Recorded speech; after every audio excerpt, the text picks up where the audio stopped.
Bienvenidos a los participantes de este taller. Somos poquitos, así que va a ser bueno para poder interactuar. Me presento, yo soy Juan Carlos Sardoy, soy miembro de la Regional APRESID de Vicuña Maquena.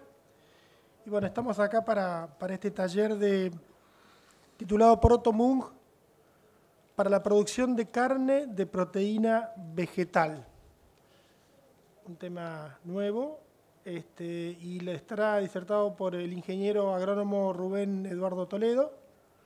Rubén es ingeniero agrónomo, como les dije, y especialista en tecnologías multimedias para desarrollo educativo, egresado de la Universidad Nacional de Córdoba. Docente investigador de la Cátedra de Cereales y Oleaginosa de la Facultad de Agronomía de la Universidad Nacional de Córdoba. Es miembro de la red de referentes del Sinabimo en Poroto Mung desde 2018. Es autor de trabajos de docencia, investigación y extensión sobre soja, garbanzo, poroto mung, como también sobre pedagogía y uso de nuevas tecnologías para la educación. Es director de proyectos de investigación y actualmente trabajando sobre poroto mung, poroto caupí y trigo sarraceno. A los efectos de tener una charla sin interrupciones, por favor, les recordamos de poner los teléfonos en modo vibración. Y bueno, tendremos una ronda de preguntas y respuestas al final de la disertación de Rubén, que será de unos 25 o 30 minutos. Rubén, todo tuyo. Muchas gracias por la presentación, gracias a la organización. Me invitaron para hablar sobre un cultivo que se puede considerar nuevo en estas latitudes, hablando de Argentina. Vamos a hablar un poquito de poroto mung.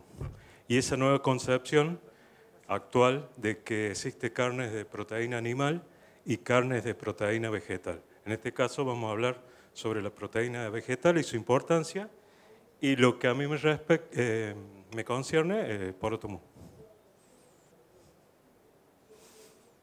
La hoja de ruta de esta charla, pequeña charla, vamos a empezar para darle un contexto de por qué las legumbres en Argentina, y después meternos en algunos aspectos agronómicos de manejo de poroto mung, algunas brechas obtenidas productivas en 4 años de ensayo para llegar a lo que es las consideraciones finales o conclusiones.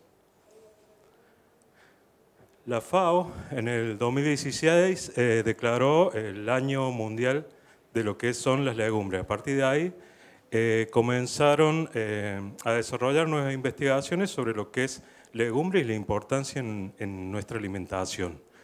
Básicamente, la principal conclusión que en los próximos 50 años el planeta va a tener que producir más comida comparado a los últimos 10.000 años, pensando que nuestra población en el 2050 van a ser de 10.000 millones de almas en el planeta. Todos sabemos que nuestra fuente de alimentación es fuente animal, proteína animal, ¿sí? Entonces, la nueva visión no es que nos pasemos a ser todos veganos, ¿sí? Sino que reducir ese consumo de proteína animal y empezar a incorporar en nuestras dietas ser un poco más saludables, más nutritivos con lo que es la producción de proteína vegetal. Ya sabemos entonces que la fuente de proteína animal, carnes, pescados, huevos y lácteos, y las fuentes principales de proteína vegetal, legumbres, frutos secos, el tofu que se hace con soja, seitán que se hace con trigo, es una pasta muy parecida a lo que es una carne, si lo quieren ver de esa forma. El tempeh es como una tarta hecha de soja.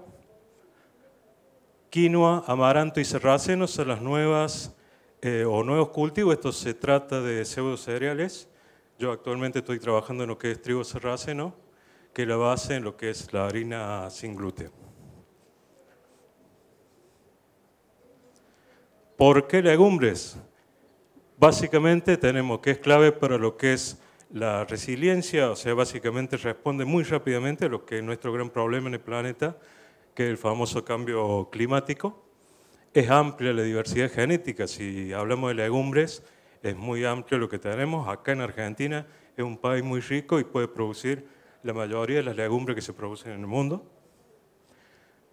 Al ser una leguminosa, es fijadora de nitrógeno, obviamente favorece lo que es la nutrición de las plantas y de los suelos, favorece la actividad microbiana, favoreciendo lo que es la biodiversidad del suelo, y Esto que viene tan actualizado, que es menor huella hídrica, no sé si lo conocen, ya hablamos un ratito, y la huella de carbono. Son los más sustentables comparado con los cultivos tradicionales.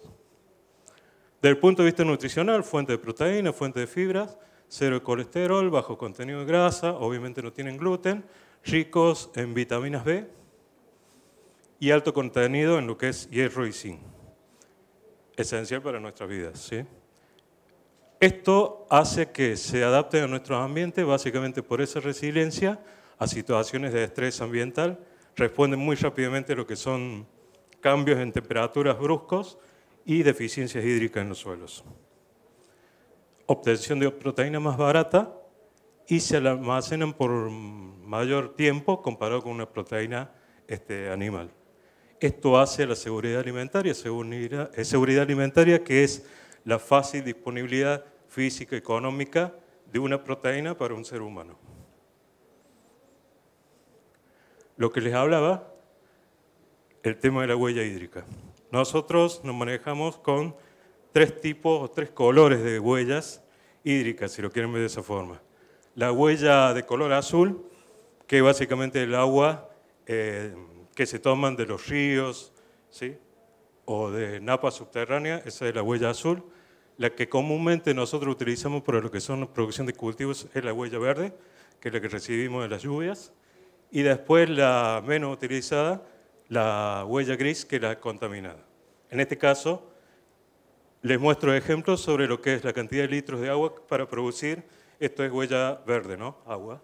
Para producir 1 kilo de carne, ven la gran cantidad de agua que se utiliza para lo que es producir 1 kilo de carne, 15.000 litros promedio a nivel global esto. 1 kilo de queso, 5.000 litros, 1 kilo de cerdo, 4.800, 1 kilo de pollo, 3.400 litros, una docena de huevos, 2.400 litros, o cada huevo, 200 litros de agua, 1 kilo de soja, 1.800 litros, 1 kilo de pan, 1.300 litros, 1 kilo de trigo, 1.000 litros, 1 kilo de maíz, 900 litros, siempre pongo la cerveza, 1 litro de cerveza, 300 litros, como referencia, y el kilo de legumbres, 50 litros de agua. Esto puede ser capcioso en el sentido de que no es lo mismo el peso de un grano de soja, un grano de maíz, que un grano de legumbre. Entonces, por ahí, para visualizarlo mejor, ¿cuánto se gasta en litros de agua para producir 1 gramo de proteína? Que es lo que estamos hablando. De la línea roja hacia arriba son las proteínas animales, vaca, cerdo, pollo, leche, huevo. Obviamente, lo que es carne de vaca, para producir 1 gramo de proteína se gastan 112 litros. Y de la línea roja hacia abajo, lo que son los vegetales, granos y legumbres, contrastando vaca 112 litros para producir 1 gramo de proteína animal, para producir 1 gramo de proteína vegetal de 19 litros de agua.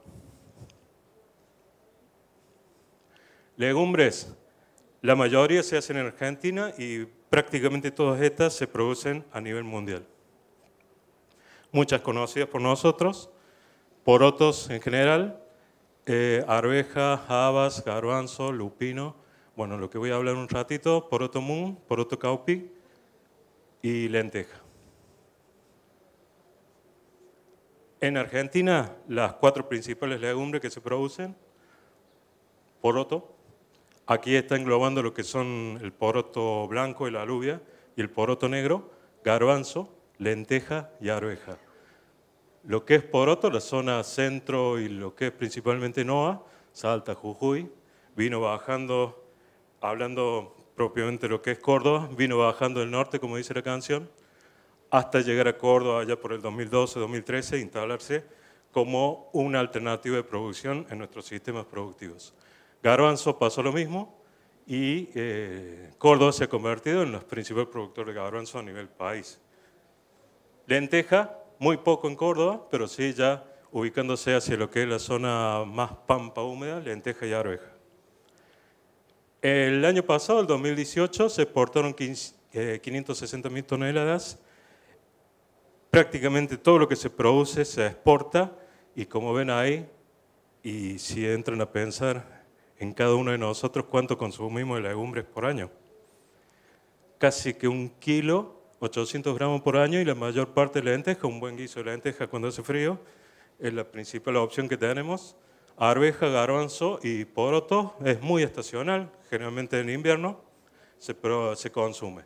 Contrastando con lo que es el consumo o nuestra base de alimentación, lo que es kilos de carne, consumo per cápita 800 gramos de lo que es base de proteína vegetal contra 116 kilos en el año por persona en lo que es el consumo en proteína animal. Vacuno, por la que ya saben, coyuntura económica, se está haciendo cada vez más caro, va bajando el consumo, ya no estamos igualando lo que se consumía, casi 50 kilos por año, allá por el 1970, 1975, ha bajado el consumo y bueno, y ha aumentado el consumo de otras proteínas animales como pollo y cerdo. Nos metemos ahora un ratito en lo que es el poroto mung.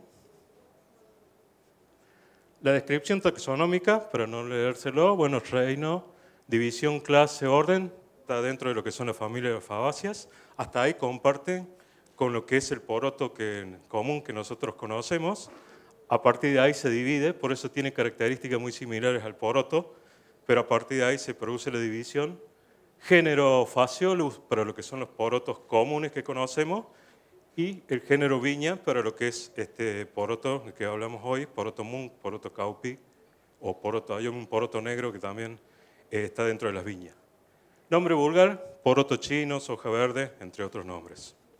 El consumo, el principal consumo, ahí recién estábamos hablando con un amigo de Salta, pero el principal consumo es el brote de soja. Se lo llama brote de soja, pero en realidad no es la soja, la oleaginosa que todos conocemos, sino es poroto mung. Se puede hacer con soja, se puede hacer tranquilamente. El tema es que con soja la oxidación es muy rápida. El poroto mung o el brote de soja de poroto mung o brote de poroto mung tiene antioxidantes que permiten la conservación por más tiempo, ¿sí? Otros consumos más, aunque por ahí suena como mala palabra el tema de vegano, pero básicamente se produce croquetas, hamburguesas, rellenos de empanada, y por ahí ya se está viendo en las dietéticas principalmente, y sobre todo lo que es el fideo celofán, fideo taiwanés, que es poroto mung. Entramos así en una generalidad de los datos de producción, donde se produce poroto mung o cuáles son los ambientes en donde son más propicios. Generalmente lo que es el centro norte, NOA, de nuestro país, fecha de siembra a partir de noviembre. Obviamente su principal limitante de noviembre sería la disponibilidad hídrica para poder entrar en ese momento. Esto no escapa a ningún cultivo común, de los comunes, alternativo tampoco difiere en eso. Una buena disponibilidad hídrica en el inicio va a favorecer un buen arranque de cultivo. Y fechas extremas hasta febrero, medio febrero, fines de febrero. ¿Por qué? Porque el ciclo es muy corto. Si ustedes hacen un cálculo, si siembran en noviembre y la fecha de cosecha es de febrero, más o menos haciendo un cálculo rápido van a saber cuánto es el ciclo de cultivo. Siembra de febrero, una cosecha ahí cerca, por lo menos en nuestra zona, muy al límite, pero podemos cosechar antes de que nos caiga una helada. Zona de producción, como le dije, básicamente empezó lo que es Salta, Jujuy, Santiago del Estero, Tucumán. Empezó después lo que es Córdoba, hay alguna zona del centro norte de Santa Fe, algo en Entre Ríos, algo en San Luis, por eso es otro color, pero básicamente el núcleo de producción es NOA y centro del país. Cuando yo empecé allá hace unos 3 o 4 años, mucha bibliografía nacional no había, de hecho todavía no hay mucho. El principal antecedente es lo que se hizo en la Obispo Colombres de Tucumán, el ingeniero,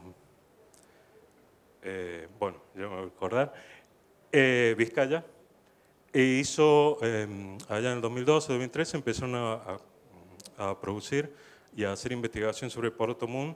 Los tomé como referencia y después mucha bibliografía internacional, porque acá prácticamente no hay nada sobre este cultivo. Rendimiento promedio mundial de 4 quintales, muy bajo, si lo consideran, con rangos que van de 5 a 20 quintales, o muchos más.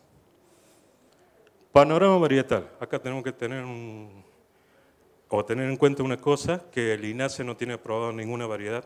O sea, el Instituto Nacional de Semillas no tiene aprobado ninguna variedad de lo que es poroto mún. Todo lo que es poroto mún, o la mayor parte de poroto mún que se produce en el país, es de origen australiano, de la Asociación Australiana de Moonbean, ¿sí? Poroto mún. Y está dividido en lo que son los verdes brillantes, los tres de arriba, las tres variedades de arriba, jade, cristal y celera, y los verdes opaco y negro. Verde opaco, satín, verde negro, el regur. Prácticamente estos no se utilizan. A su vez, los verdes brillantes, que son los que más se utilizan en el país, sobre todo los que tienen marcado ahí en rojo, la variedad cristal es la más utilizada como poroto mún. A su vez, se divide en lo que es tamaño de semilla, los que tienen mayor tamaño y los de menor tamaño, los de mayor tamaño de 3,5 milímetros y los de menor tamaño menor, a 3,5 milímetros. Si trazan una línea de la zona de producción del norte de Australia hacia nuestro país, coincide, por eso la adaptación rápida del cultivo en nuestra zona de producción. Y ahora, para terminar, lo que es la experiencia que he realizado, por lo menos algunos aspectos a tener en cuenta, y después surgirán en la charla final. El ambiente, básicamente yo trabajo en lo que es la Universidad Nacional de Córdoba, desde lo que es Córdoba capital, por la autopista que viene hacia aquí, hacia Rosario, kilómetro 15,5, camino Capilla de los Remedios, unos 15 kilómetros, 14 kilómetros de lo que es Córdoba, o sea, muy cerca, lo que tiene marcado ahí en rojo, una ampliación de lo que es el campo experimental y la zona o el área experimental donde yo realizo las actividades. El ensayo fueron microparcelas, yo hago microparcelas y después, como tengo vínculos con productores del centro norte de Córdoba, cotejo los resultados y más o menos son similares a lo que yo obtengo con los que obtienen ellos a nivel de lote. Lo que voy a mostrar ahora son microparcelas, 3 fechas de siembras, tómenlo como mediados de noviembre, mediados de diciembre y mediados de enero, a su vez subdividida en 2 espaciamientos, 0,52 y a 0,26 y a su vez subdividido en 2 densidades de siembras, a 20 y 30 semillas por metro cuadrado, 30 semillas por metro cuadrado, 300.000 por hectárea, es lo que más o menos se utiliza como una siembra óptima en los sistemas de producción allá en Córdoba. La comparación LSD Fisher, 0,5005 de significancia. Lo primero que mostraré ahí son lo que es el tema de la duración del ciclo y cuánto puede durar el ciclo. Al mostrar yo el efecto de la temperatura sobre lo que es tasa de desarrollo, les explico, esto es temperatura, aquí es tasa de desarrollo. Básicamente, cuando aumenta la temperatura, aumenta la tasa de desarrollo. ¿Qué quiere decir? Que aumenta la temperatura, la velocidad del desarrollo es más rápido, por lo tanto, las etapas se van a ir cumpliendo más rápidamente. Tiene una temperatura base de 8 grados, o sea, toda temperatura por encima de los 8 grados promueve el desarrollo de la planta. Hasta un óptimo que está entre 20, 25, 30 grados, allí alcanza la máxima tasa de desarrollo y después empieza a decaer hasta un máximo de 40 grados. Aquí no quiere decir que la planta muera, sino que se mantiene en una especie de pseudo-latencia, si se quiere. Lo que ven aquí abajo es cuánto puede durar el ciclo promedio. Lo que puse acá son los promedios de las 3 fechas de siembra. Prácticamente no tiene variación en lo que es tiempo térmico. Entonces, por lo tanto, y coincidiendo con la bibliografía, no tiene efecto el fotoperiodo. Solamente la temperatura le va a regular. El fotoperiodo no tendría influencia aquí. Siembra de emergencia, unos 6 días para emerger, con un tiempo térmico promedio de 90 grados días, una etapa vegetativa de 38 días, un tiempo térmico de 545 días, comienza la prefloración y floración, y llega a la madurez a los 43 días, unos 636, 630 grados días. Si hacen la suma, más o menos son unos 1200 grados días, que es lo que se dice a nivel internacional, que es lo que tiene que durar como tiempo térmico la variedad cristal, la que utilizamos. O sea, coincide en eso. No está puesto esta lluviacita porque sí. cuanto llueva en estado vegetativo está bien para la legumbre, pero después no se lleva bien con el agua a partir de floración. El floración se lo puede definir como el periodo crítico del cultivo. Una vez que se ha definido el número de granos, ya sería agua en el ambiente, ya sería un problema para lo que es poroto moon y su producción y calidad de grano. Una forma de presentar los resultados, por lo menos lo que yo hago, es a través de lo que es distribución de rendimiento. Aquí están todos los datos, el conjunto de datos sin discriminar nada. Todos los datos puestos sin discriminar ni fecha de siembra, ni espaciamiento, ni densidad. Se los explico. Primero, el promedio ambiental de todos estos datos me da unos 12 quintales por hectárea, corregidos con una humedad comercial del 13,5%. Aquí está, en este eje descritos son los rendimientos que van de valores de 0 hasta valores de 30, 33, 35 quintales, y acá se describen los percentiles. Les explico esto. Percentiles, la forma de expresarla que es una distribución de rendimiento. 0,10, 0,20, 0,30, o sea, percentil 10, percentil 20, hasta percentil 90. O visto como porcentaje, lo que tiene marcado en línea horizontal son los percentil 10. Percentil 10 sería el 90% de los valores, o el percentil 90 sería el 10% de los valores. Ahora bien, entonces, si yo hablo de percentil 10, el 90% de los valores, lo que está marcado y lo que van a ver en la siguiente, son círculos de color. El 90% de los valores son superiores a los 2 quintales. Por lo menos en buenos años o malos años, siempre vamos a tener 2 quintales. Y de ahí para arriba, obvio.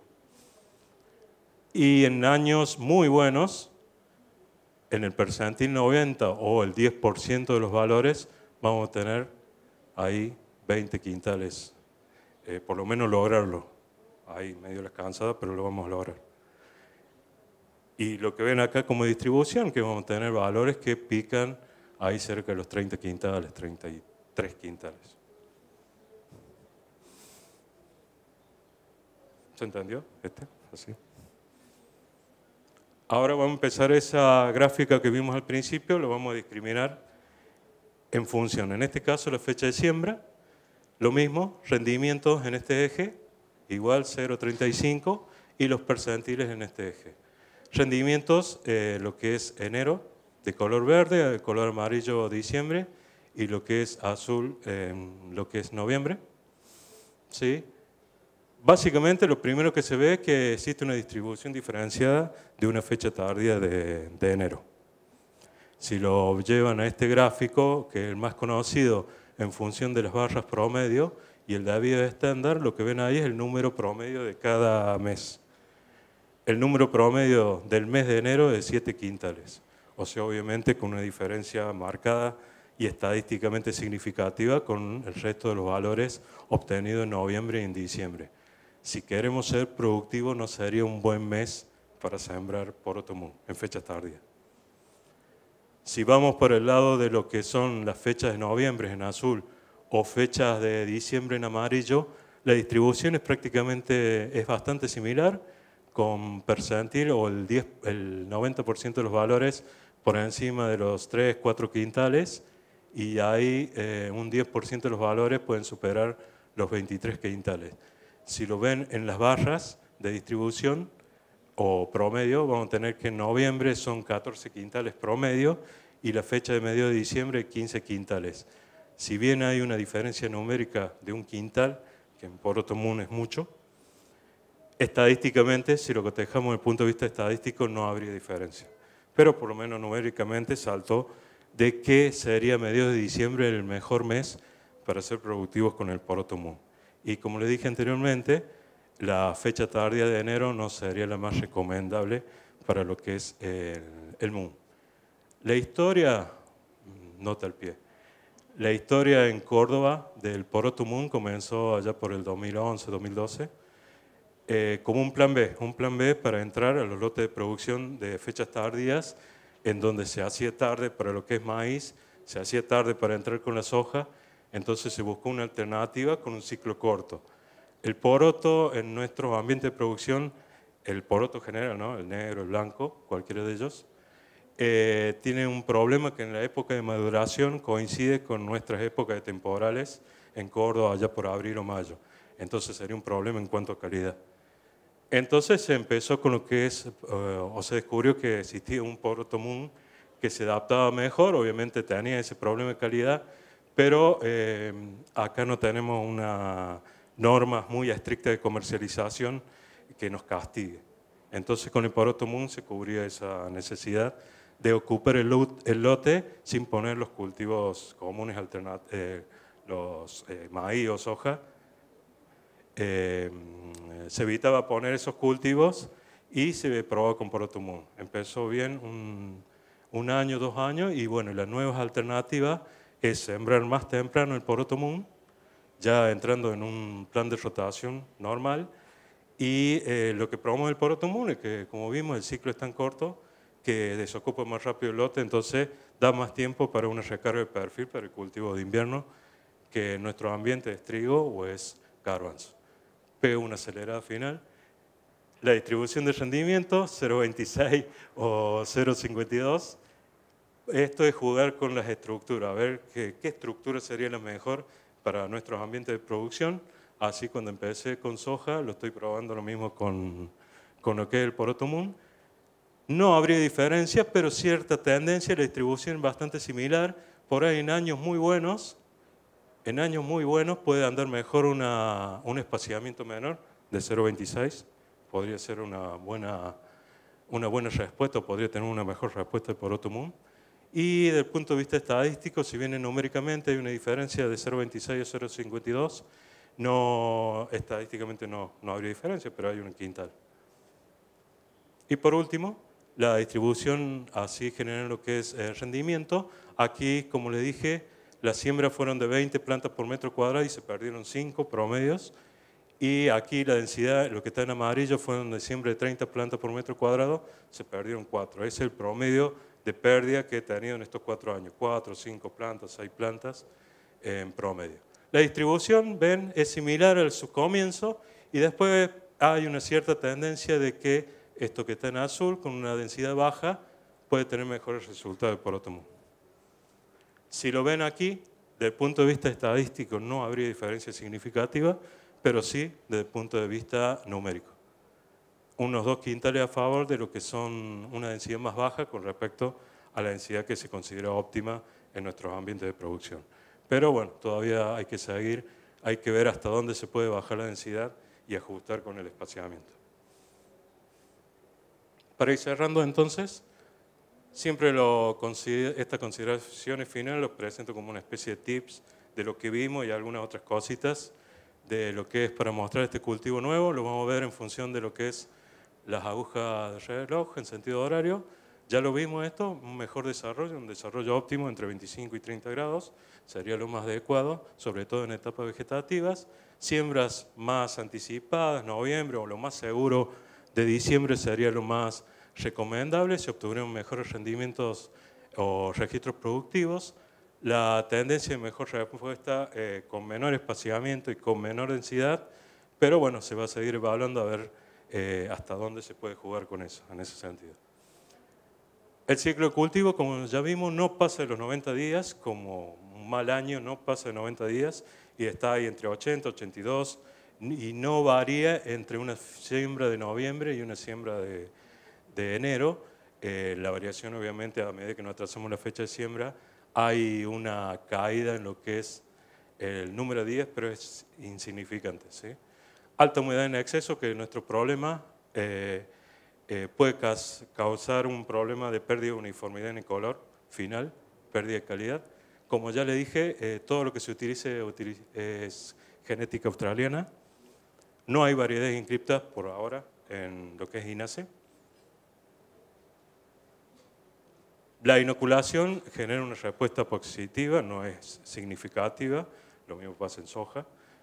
Básicamente, la fijación biológica hace la mayor parte, y después sí, obviamente con las fertilizaciones ayudan. Situaciones de estrés o el periodo crítico, en todo caso, está ahí entre prefloración y floración. Cualquier situación mala o de estrés en ese momento sería un problema para lo que es la definición del número de granos. Este otro inconveniente, si se quiere, en el punto de vista logístico, hay que secarlo al cultivo. No hay forma, se lo puede esperar, no hay dehiscencia, no hay apertura de legumbre, pero más o menos se estableció que en un 80% visualmente, un 80% de las vainas, cuando cambian de color o tienen color de madurez, habría que decidir secarlo. No hay enfermedad de significancia, por lo menos en nuestros ambientes de producción. Puede haber algo de esclerotinia en las fechas tardías, pero no se ha registrado en nuestros ambientes. Virus del mosaico y sobre todo el vector, la mosca blanca, sería un problema. Bacteriosis, como la soja, convivimos con las xanthomonas y las pseudomonas. Digo, no hay un bactericida que sea efectivo. Principal plaga, bueno, eso del nombre raro, es básicamente la chinche roja. Es el problema que tenemos allá en Córdoba. Estándares generales de comercialización, como les dije, todo tamaño o todo grano superior a los 3,5 milímetros y la tolerancia que no haya una diferencia de color del 5% y la humedad no supere el 14%. Y por último, este dato me lo pasaron lo que es el Grupo Cañada de Luque Citón, allá en la región Córdoba Norte del CREA. Más o menos el costo de producción fue de $250 por hectárea. Si sabemos, o les digo, que el costo o el pago por tonelada está entre $400, $500 el piso, ese es el piso, el máximo puede llegar a $1.200. Es un buen negocio desde el punto de vista numérico. Pero bueno, hay algunas cosas que ajustar. No es un cultivo complicado en ese sentido. Esta foto siempre la pongo porque es una fusión entre lo urbano y lo rural. Casualmente el colectivo urbano pasa al lado de un lote y casualmente estaba el lote por Otomú. Muchas gracias por haber estado aquí y por escucharme. Gracias. Muy bien, gracias Rubén.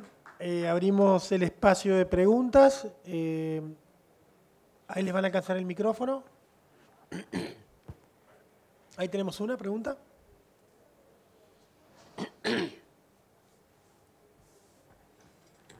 Rubén, la parte herbicida que estuviste usando, que vienen usando tanto en pre o en post y... En preemergencia... ¿Anda?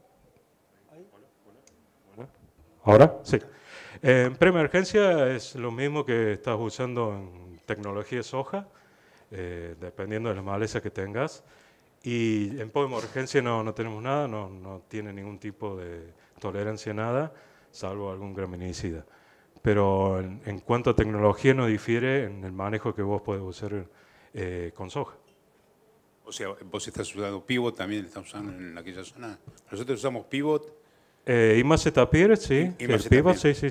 Sí, se usa, dependiendo de las malezas que tenga, pero sí, glifosato más imacetapir es la base.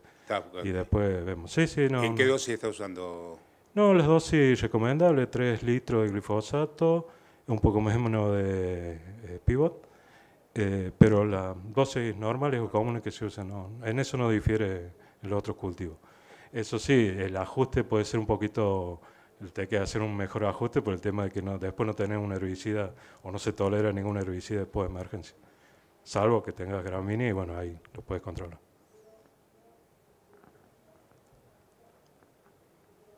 ¿Y una mezcla con flumioxacin para el problema de Colorado? Allá se está probando y ha tenido buenos resultados. No tenemos, o sea, empezó la problemática del yuyo colorado para allá. Más la preocupación son para los otros cultivos. Siempre menciono la soja, que es la más comparable. Pero sí, en las mezclas, dependiendo de las malezas que tengas, es válido. La provisión de semillas de este poroto, qué tema. Bueno, ¿de dónde se puede conseguir? Y el tema de inoculación, ¿con qué bacterias? Y responde a una de esas. Al revés, inoculación Bradyrhizobium, Rizobacter, tienen la específica, es la que más se utiliza. En cuanto a inoculación, y la pregunta de la primera era... el tema de semillas es todo un temita. al comercializarse que responda que sea poroto moon, prácticamente y últimamente no se está sabiendo mucho las variedades que, si no estás seguro, la variedad cristal en este caso, pero el resto son multiplicaciones propias de los productores. Hola, ¿qué tal? Una pregunta, Hola, amigo. ¿cómo es el tema comercial una vez cosechado? ¿Los compradores quiénes son y qué tipo de descuentos tenés? El tema comercial es contrato precomercial, no hay otra. Generalmente allá son exportadores, directamente negocio con los exportadores. Y el tema número no lo tengo, el último número que me preguntaste. Pero la comercialización es por precontrato y allá, como hablamos recién hace un ratito, allá hay un núcleo central que es Cono Agropecuario, que está en Cañada de Luque, y ahí es el que recibe prácticamente todo lo que es poroto moon en la zona. Sí, más que nada era por si vos cosechás y estás fuera del estándar de calidad que mostraste recién. Te compran todo, Te compran todo. No. te lo sacan de las manos. Nuestro problema no es la venta, o sea, la venta o la exportación. Nuestro problema es la India, que pone impuestos. Ha puesto ahora últimamente un impuesto alto que complicó el tema, pero como te decía, el pago por tonelada no baja, no tiene no ha bajado en estos últimos años de los $400. Y como te decía, llegó a techo de 1.200.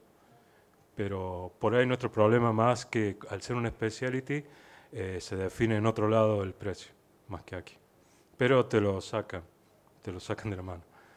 Y el tema calidad, el único problema, no lo hablé recién, pero a diferencia de Australia, que ellos tienen una calidad pareja, uniforme, de color verde, del grano, y nosotros no lo logramos mucho, pero lo mismo se vende. Y si en malas condiciones, llegamos a ese 3,5 milímetros. ¿Y el tema de no sembrarlo en Buenos Aires o oeste de Buenos Aires es un tema de lluvias? Mira, como te decía, toda legumbre seca o legumbres, no se llevan bien con el agua en la etapa de floración en adelante. En la primera etapa hay que ver las condiciones ambientales y que más que todo no te afecte la calidad final de grano. Pero en esa zona, sobre todo hacia el oeste, tiene que andar. Sí, porque pensando es como que reemplaza una soja de segunda por fecha, ¿no? Mira, hay mucho sistema de producción en Córdoba, hablando de Córdoba, que han reemplazado sojas de segunda con poroto moon. Como te decía, o sea, un ciclo más corto, desocupa más rápido el lote y bueno, lo pueden vender. Gracias.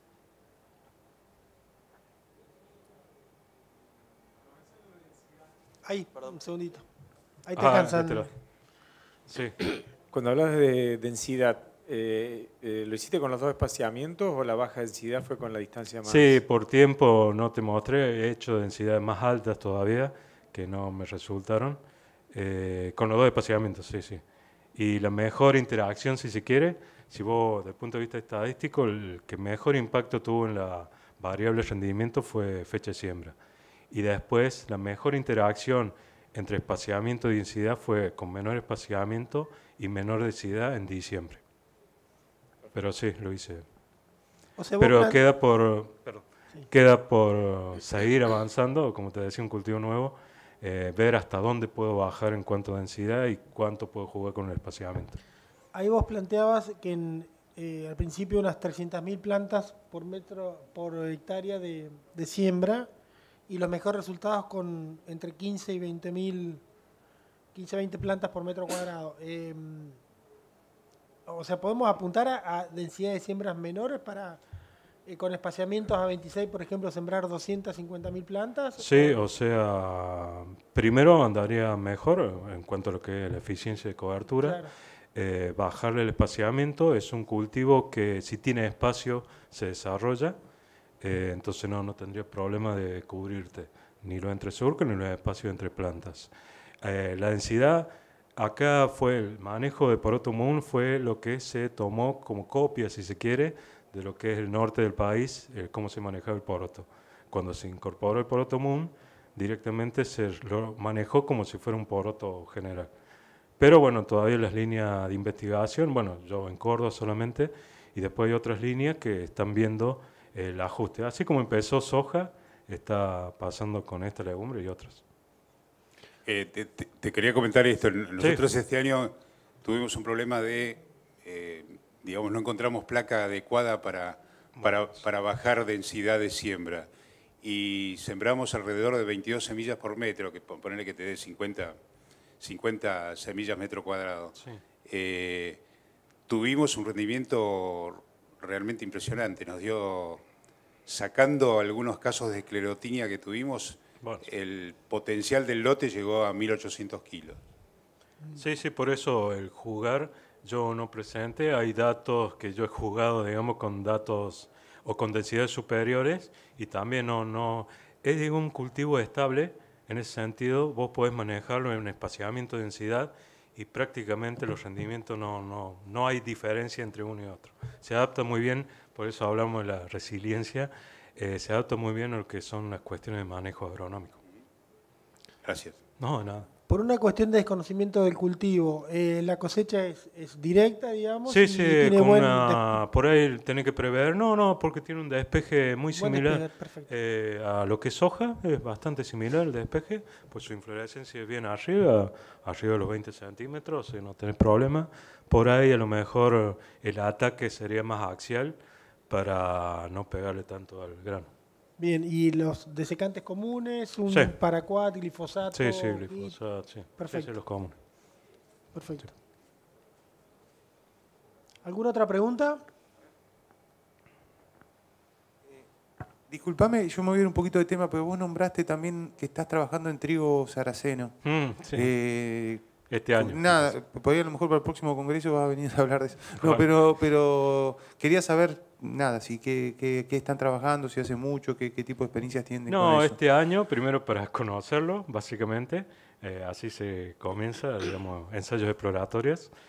Trigo sarraceno, porque es otra fuente de proteína vegetal, sobre todo más para lo que es el tema de los celíacos, es la base de la alimentación celíaca, y es fecha de siembra. Todo lo que es fecha de siembra y cómo responde la fecha de siembra. ¿En qué fecha están probando? Generalmente empezamos de noviembre, diciembre, enero. No, ¿en Estados Unidos? El ciclo es más corto todavía. Sí. Estamos hablando de 70 días, 75, y en Córdoba esta campaña que pasó se empezó, es de verano, ¿no? Es un estival, por más que tenga el nombre trigo sarraceno, es una euforbia, ¿sí? Es un estival. Entonces, y este año se empezó a usarlo como cultivo de servicio, porque a los 20, 25 días florece, o sea, te cubre, se siembra 17 centímetros, te cubre rápidamente y ahoga toda maleza que puede estar dando vuelta. Entonces, muy eficiente por lo que es el control de maleza, por ese ahogamiento de planta, y por otro lado es muy polinizador por abejas.